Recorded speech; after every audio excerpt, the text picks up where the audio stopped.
What's going on, everybody? Just gonna be doing some Hogwarts video in the back from the state of play. Basically, this is gonna be a short review. Do you need to play the game?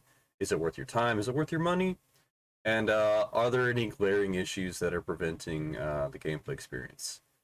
Um, the short answer is give it a shot. It's a good game. Um, like, irregardless of any outside controversy or anything that's going on outside the game, this is a good game. Um, you have less customization. You've got a lot of freedom with the way that the mechanics work. There are a few little issues, a few bugs here and there. Um, Overall, story is really good. I'm not a big Harry Potter fan. I've watched like 3 movies and read like 1 book, so not really. I've been playing this with my wife, and she's actually been so enjoying it that she made her character, and she's been playing her playthrough on it. Um, and she's not a gamer or really a Harry Potter fan either. She's much more than I was, but I will tell you that this game has done more for my enjoyment of the world than the books or movies ever did. Storytelling's awesome. The quest design's pretty good. Even like the fetch quest, or the go kill this boss quest, you don't really mind it. There's enough context and enough who, what, where, when, why that you know you're on a fetch quest, but it's all right. It's okay. The characters that you develop alongside of, they're they're okay. They're not great. I will say that there is one Sebastian that I really resonate with. His story and the reasons that he does things are very well done in the side quests that he has. The main quest is good. It's very you know exactly what's going to happen before it happens, but that's kind of how Harry Potter movies were as well in the in the movies. You're not looking for any gotchas here. It just it is what it is, and you're going to go on the journey. Um, Gameplay's fun. I think that they really got the difficulties right in this game.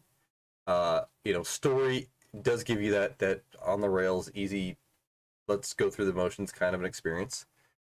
Easy is good. That's actually the one that my wife started playing on, because story wasn't enough of a challenge for her, and I think that's a great graduation for new players, or players who maybe aren't traditional gamers, and just want to play it because they do experience the world. Seeing that transition from somebody who usually plays games on the easiest difficulty, trying to bump it up a little bit. Normal actually feels good. That's why I play on. It's not too hard, and you can get through the story pretty quickly, and it still provides enough challenge to keep you engaged. Hard is hard. Like, it may not be Souls, but it's hard, especially with the way that multi-targeting works, and juggling your ancient power resource with your cooldowns. It's definitely enough to keep you engaged. The uh, the world's great. The world's beautiful. I've stopped many times and kind of took in the scenery, and I don't do that as much when I'm not on stream, but I've been doing it quite a bit, so that kind of tells you something. I love that the world was made vertically, so that your traversal uh, coincided with aerial travel. The hardest thing about the game, in my opinion, was the initial like 5 hours. Hogwarts is a absolute maze of a place, and getting through all your classes and the dialogue and the learning and all that kind of crap, it was just, I just constantly wanted to get out of the castle and back in the open world, because it was so much walking.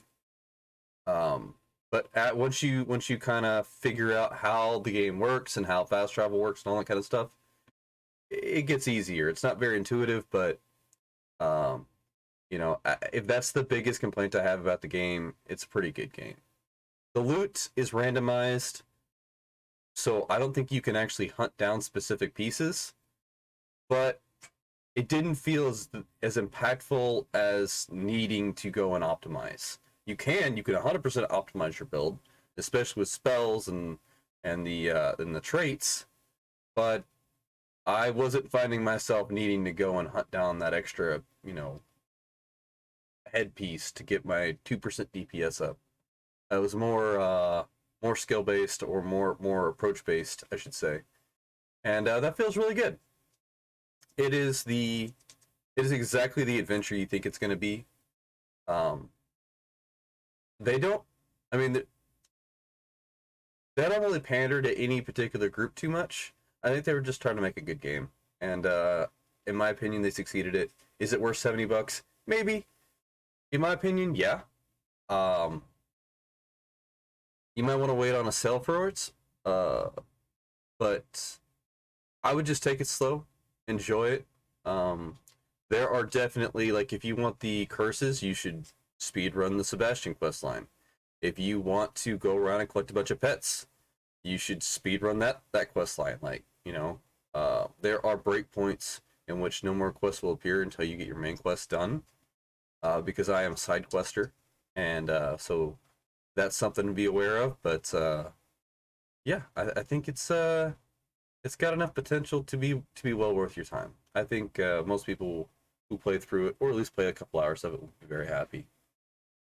And that's been my review.